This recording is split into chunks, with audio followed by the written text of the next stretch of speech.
Ahojte knihomoli. Minule som sa tak postavil k oknu, pozerám oproti seba na panelák a na tom paneláku ošľahávaná vetrom, opršiavaná dažďom moja knižnica.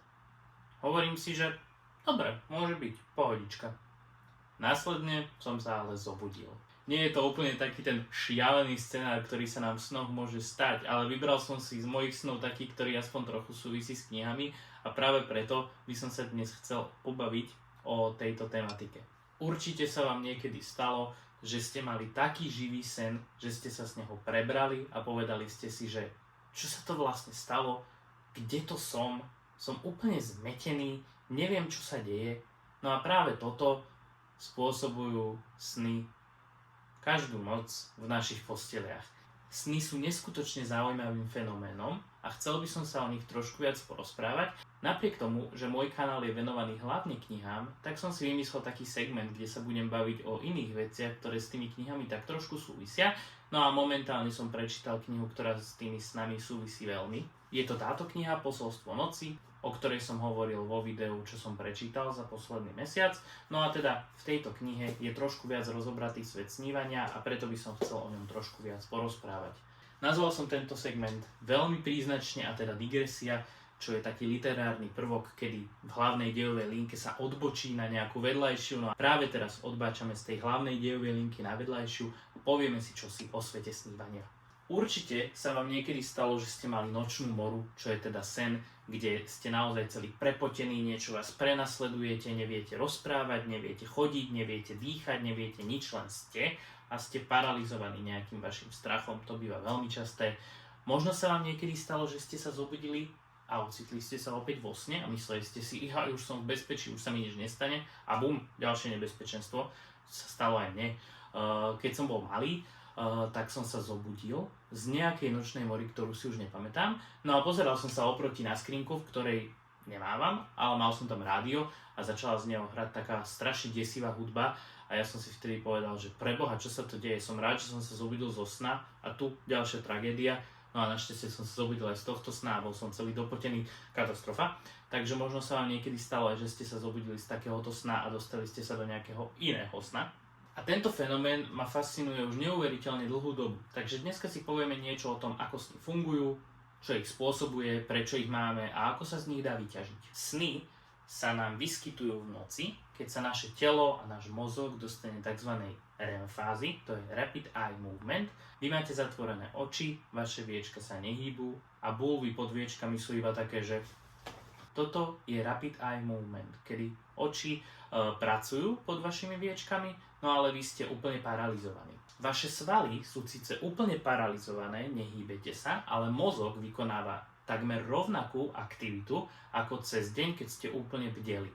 To, prečo vlastne snívame, sa snažili vedci, ale aj kedysi v úplne dávnej dobe filozofovia a rôzni iní odborníci tej doby vysvetliť a poukázať a bádať v tom, ale nikto zatiaľ ešte neprišiel na úplne 100% odpoveď, prečo vlastne snívame, a preto je tých názorov na túto tému, prečo sa to deje, neskutočné množstvo.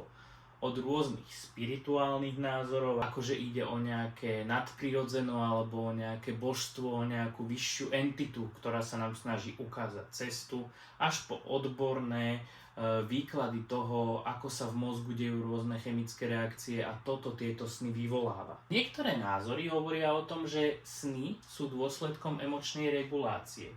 Cez deň sa nám dejú desiatky, stovky, tisícky, 10 000 interakcií a dostávame neuveriteľné množstvo informácií, spracovávame emócie každú sekundu ináč. No a v noci sny môžu spôsobovať to, že tieto emócie, či už pozitívne alebo negatívne, nám sny regulujú a pomáhajú nám ich zvládať. Ďalší názor tvorí to, že sny nám pomáhajú si pamätať to, čo sa nám cez ten deň stalo a vtesnávať si do pamäte to, čo je pre nás najdôležitejšie. Je to nejaký taký kotviaci prvok, že toto si pamätaj, hovorí ti sen, je dôležité z toho, čo sa ti dnes stalo a ukladá sa ti to týmto do dlhodobej pamäte. Ďalšia teória zase hovorí o tom, že sny môžu byť istým spôsobom tréningom na nejaké situácie, ktoré sa nám môžu stať. A teda pripravujú nás na rôzne nebezpečenstvá, ktoré potenciálne môžu nastať, aby v realite sme boli na ne pripravení, aby sme ich vedeli odolávať, lebo veď sme to už prežili, tak naše telo a mozog budú vycvičené, aby tú situáciu vedeli zvládnuť. Tvrdíte mi, že ste nikdy nemali žiadny sen? Je to blbosť, pretože fakty a štatistiky a výskumy ukazujú, že každý jeden človek nejakým spôsobom sníva. Sny máme každý. Ide len o to, že si tie sny nepamätáme. V priemere 4 až 6 snov sa odohrá v každom jednom človeku za tú noc počas tej REM fázy.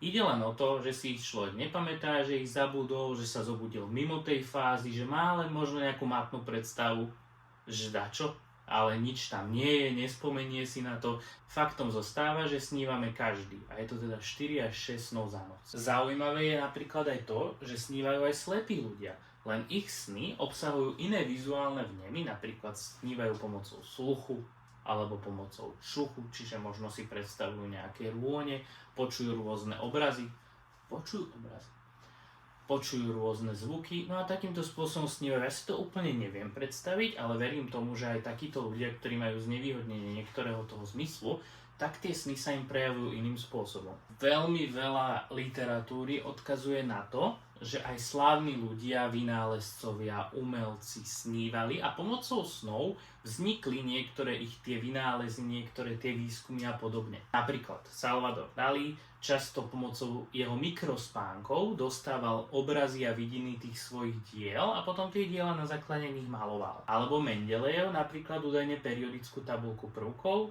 prvýkrát videl vo sne. Mary Shelleyová svoj námed na Frankensteina údajne tiež prvýkrát videla vo sne. Dokonca vynálezca Elias Howe, ktorý vynašiel šiaci stroj, mal údajne sen, kde ho domorodci naháňali po nejakom ostrove so štepmi a tie oštepy mali zakončené vrcholy dierou, no a z tohto teda nejakým spôsobom vytvoril víziu šiaceho stroja. Dobre teda, snívate, máte nejaký sen, možno sa z vás stane vynálezca, ale je to len veľmi, veľmi malá pravdepodobnosť, že sa vám dostane takýto sen, ktorý očakávate. Je možnosť si túto pravdepodobnosť zvýšiť a využiť to snívanie úplne vo váš prospech, pretože keď snívate, máte benefity toho, že máte zdravý spánok, možno ste pripravení tou tréningovou simuláciou na niečo v živote, máte nastavené tie emócie, takže sa vám regulujú týmto snívaním, ste potom zdravejší, sviežejší a všetko to funguje krásne. Ale možno napríklad chcete tých snov si pamätať viac, možno sa chcete o sebe dozvedieť niečo viac, pretože v každom prípade je pravda to, že sny pretavujú nás. To, čo sa vám deje v sne, nie sú ani tak predstavy iných ľudí, alebo teda zosobnenia iných ľudí, ako som sa dočítal v tej knihe, ktorú som naposledy prečítal, ale všetko, čo sa vám deje v sne, je odrazom vás. Nejakým spôsobom, metaforicky, symbolicky, to vaše podvedomie pretaví tú skutočnosť, ktorá sa vám stala, do toho sna. No a v každom prípade fragmentovo ten sen o vás niečo hovorí. Čiže určite je zaujímavé tým snom sa venovať, aby ste možno zistili niečo o sebe. Je to takým spôsobom autopsychológia, takže viete sa takýmto spôsobom dozvedieť, kto ste, čo máte robiť, čo ste robili. Sny sú pre mňa veľmi zaujímavé v tomto pohľade, no a preto by som im chcel venovať trošku viac času aj kvôli tejto knižke, teda kvôli tomu som si ju prečítal a kvôli tomu som sa o tej tematike dozvedel aj niečo viac. Čiže určite sú zaujímavou časťou života, toho nočného života, no a viete sa o nich dozvedieť niečo viac. Lenže čo ak si ich nepamätáte, to je prvá vec, a čo ak z nich chcete vyťažiť niečo viac, ako iba pozorovať sám seba. A to sa presne aj dá. Lucidné snívanie je také snívanie, kedy vy si uvedomíte, že ste v sne a máte možnosť prevziať kontrolu nad týmto snom, pretože v snoch sa vám dejú irregulárne záležitosti, ktoré neviete nejakým spôsobom ovplyvniť, pokiaľ si neuvedomujete, že snívate. Všetko je to prednastavené a vy ste len ako keby v kine a pozorujete to, čo si to podvedomie pripravilo. Ale vy keď si uvedomíte, že snívate, viete prevziať kontrolu nad týmto snom a viete docieliť to, aby sa vám snívalo to, čo vy chcete. A toto viete využiť ako nástroj na budovanie či už nejakých lepších vzťahov, viete si predstaviť akýkoľvek scenár, alebo prečo to chcem využiť ja, pretože som aj tvorivá duša, aby som si vedel predstaviť tie scenáre, ktoré vo svojich dielach, poviedkach píšem, a aby som ich vedel potom napísať tak, ako som ich videl, pretože mi to príde ako veľmi dobrý nástroj na takéto písanie. Akým spôsobom sa dá jednak viac si pamätať sny a akým spôsobom sa dá viac ovládať tieto sny, tak tých techník je mnoho. Veľmi zaujímavou sú tzv. Kontroly reality. V snoch totižto nič nemá také pravidlá fyziky, ako to má v realite. Napríklad, často v snoch nefungujú vypínače. Keď zapnete, vypnete vypínač, tak častokrát sa nič nestane, alebo to funguje, že úplne zle. Druhá vec, ktorá nefunguje v snoch, sú zrkadlá. Zrkadlá absolútne nefungujú a toto mám zimomriavky. Lebo som si spomenul, že sa mi stalo niečo takéto v sne. Keď sa pozriete v sne do zrkadla a naozaj sa zahľadíte na to, čo v tom zrkadle je, tak Boh vás ochraňuje, čo tam vidíte. Lebo to je fakt niekedy, že tragické, sú tam deformované tvary, vyzerá to často veľmi čudesne a off. Takže toto je vec, ktorá, ak sa nebojíte, by mohla fungovať a viete v sne pomocou tohto si uvedomiť, že snívate, pretože pokiaľ ako od Mary Shelleyovej nie ste totálny Frankenstein a v tom sne sa pozriete do toho zrkadla, tak tam budete vidieť niečo naozaj že zdeformované, no a v tomto si viete uvedomiť, že snívate a viete prevziať kontrolu nad tým snom. Ďalšia kontrola reality je pomocou tela. Často máte v sne buď menej alebo viac prstov, alebo biológia vášho tela nefunguje úplne tak, ako by mala a viete napríklad si prstom prejsť cez dlaň druhej ruky. Toto sa mi nepodarilo vyskúšať, ale prsty sa mi podarilo zrátať a raz som mal, myslím, 6 alebo 7 prstov na ruke a v tomto som si uvedomil, že snívam, no a potom som mohol prebrať kontrolu nad tým snom. Ďalším dôležitým aspektom na skôr pamätanie si snov, ako to vyvolanie lucidného snívania, je snový denník. Ak máte nejaký zošit po ruke alebo čokoľvek, tak si ho položte niekde pri nočný stolík alebo niekde pri posteli, aby ste naň mali vždy dosah, keď sa zobudíte. No a zaberie vám to možno 10-15 minút z dňa, keď si večer pred spaním zapíšete možno do toho denníka niečo v zmysle, že si budete pamätať túto noc sny alebo že chcete ovládať tie sny. No a ráno, keď sa zobudíte, tak si zapíšete do toho denníka, čo sa vám snívalo, alebo naopak, ja to robím aj keď sa mi nič nesnívalo, respektíve keď si žiadny sen nepamätám, tak napíšem do toho denníka, že dnes si nepamätám žiadny sen a tým pádom aspoň mám ten zvyk toho, že si tento denník vediem a že z toho môžem potom čerpať do budúcna. Ďalšia technika na navodenie týchto lucidných snov je taká mnemotechnická pomôcka, skôr také nejaké manifestovanie toho sna by som možno povedal. A to teda pred spaním, keď zaspávate, si viete dookola, tak ako sa počítali ovečky, keď ste nevedeli zaspať, tak takýmto spôsobom je možnosť vyvolať aj lucidný sen a to teda opakovaním si nejakej frázy, ktorá vás do toho lucidného sna rovno privedie a to napríklad teda, že dnes budem mať lucidný sen alebo dnes si budem svoje sny pamätať. Stačí si túto frázu niekoľkokrát opakovať, až pokiaľ sa nedostanete do takého toho plávania po tej hladine, keď sa už do toho sna dostávate. Takže toto je ďalšia technika. Ešte ďalšia technika je nie priamo vklznutím do toho sna, ale nejakým spôsobom narušením toho spánku a vrátením sa do spánku, a to teda po nejakých 5 hodinách cca, kedy by mala byť tá najsilnejšia REM fáza, tak po týchto 5 hodinách sa zobudíte, nastavíte si budík, trošku sa pomrvíte, možno sa aj postavíte, láhnete si naspäť, no a naspäť, keď by ste mali zasnívať, pretože po tých 5 hodinách by človek mal byť ešte unavený a akurát by mal byť niekde okolo tej najsilnejšej REM fázy, tak by si mal láhnuť naspäť, zaspať a malo by sa mu vtedy snívať, respektíve má najväčšiu šancu na to, aby si uvedomil, že sníva, pretože sa práve z toho hlbokého spánku ako keby zobudil, vie sa do neho veľmi rýchlo vrátiť naspäť a má veľkú šancu na to, že si jednak bude pamätať tie sny v tomto období, keď opäť zaspí a zároveň aj, že si ich uvedomí. A nejakých štatistík až 55% ľudí niekedy vo svojom živote tento lucidný sen zažilo a až 20% ľudí ich má pravidelne. Škoda, že do tejto kategórie nepatrím, pretože ja sa naozaj snažím o tých lucidných snoch a o tých technikách už niekoľko rokov a naozaj sa mi to že veľmi nedarí, som z toho niekedy skeptický, pretože na nejaké obdobie aj vypustím to písanie si snov a potom sa k tomu zase vrátim a zase sa mi to nedarí. Čo sa týka toho pamätania, tak väčšinou v priemere aspoň jeden sen za noc si pamätám. Niekedy napríklad 1-2 noci vynechám, že si nepamätám žiadny sen, no a potom si pamätám 2-3 sny, ale v priemere naozaj aspoň jeden sen za 1 až 2 noci, to je taký priemer, že naozaj si pamätám, ale čo sa týka tých lucidných snov, tak mne sa to podarilo asi len že 3 alebo 4 krát zažiť a vôbec som sa nedostal k tomu, prečo tie lucidné sny vlastne chcem ovládať.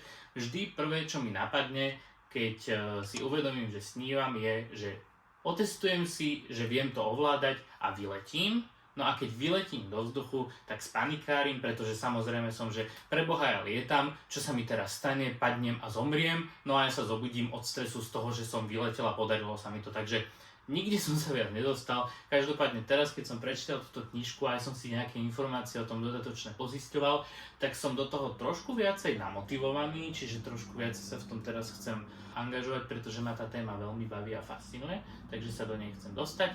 No a ak by vás zaujímalo, že či sa mi to podarí, tak určite o tom niekedy môžem spraviť update. Každopádne, je to vec, ktorá vie človeka posunúť niekde v živote ďalej, ak ho tá téma zaujímala, a zároveň je to vec, ktorá nestojí človeka veľa. Naozaj tie kontroly reality viete spraviť, že za pár sekúnd, aj teraz tu stojím a viem si uvedomiť, že dobre, nejde mi prst cez ruku, mám 5 prstov,